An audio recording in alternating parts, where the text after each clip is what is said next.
Hello everybody, welcome back to Papel Podcast. My name is Michael and today we are going to continue our From Art to Model project with our Sword Clubset Part 2. Today we'll be tackling on the iron of the club set, which looks really cool. As you can see, it's the second club in the club set concept art. So without further ado, let's go from art to model.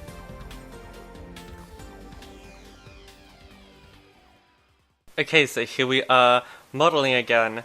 This is of course the second club set in the club set, which is the iron, I believe.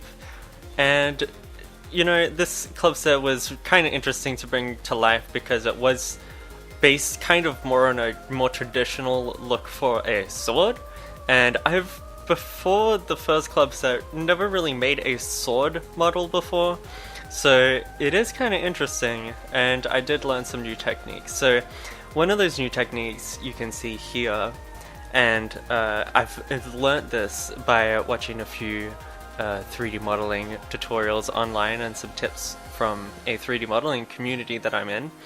And basically the idea is you use the cut tool in 3ds Max to cut out the hole in the shape you need, and then afterwards you fix up the topology by making everything into quads.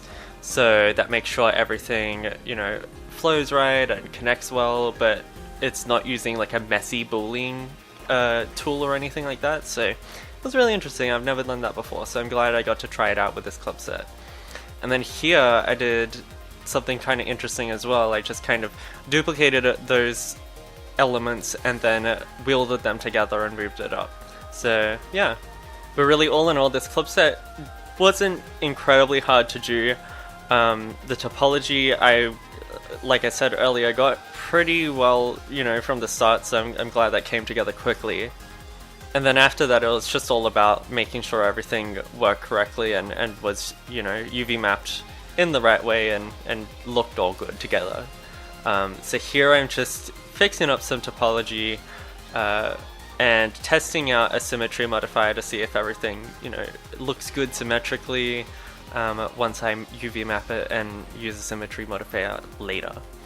And this is where I start to begin modeling the handle, which is kind of an interesting shape because it has spaces for grips, which your fingers would, you know, hold on to better grip the club set or the sword or whatever this would realistically be in the world of Pangyas.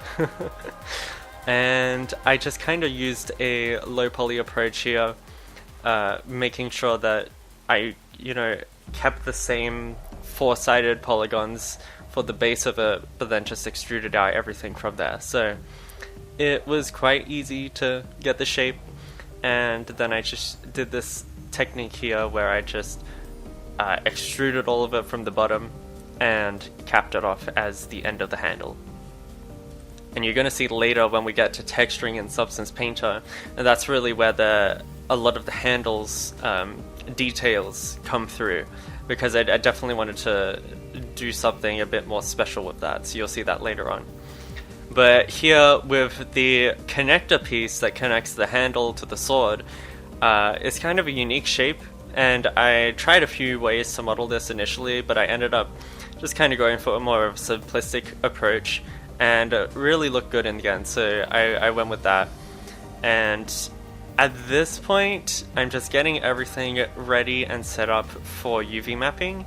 So essentially, the modeling is done and we are ready to move on to texturing in Substance Painter. So as you guys have taught me, your favorite part of this series is texturing and seeing it all come to life, because it is a really interesting process. I mean, it's one thing to model something and kind of focus on topology and getting the shape right, but getting the final model textured and looking, you know, special and looking like it should in game is a really interesting part. And I think that's one of my favorite parts of this whole series as well, is the texturing.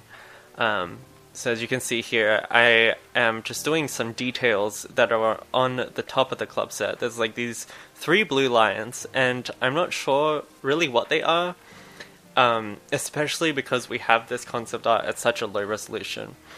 And that's essentially what you'll see here is I wrote out Pangyas, because on the club set's concept art, there is this little squiggle, and it almost looks like a signature of some kind. I'm not sure what it says or what really it is, so I just ended up doing something in a kind of handwritten style and wrote it out as Panga to make it, you know, seem a bit more relevant to the project.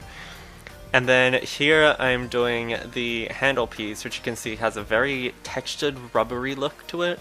I wanted to make sure that it looked like something that you would easily grip onto and, you know, have a lot of traction, and something that would be reliable to hold onto if you're holding a sword. So yeah, it's came out really well.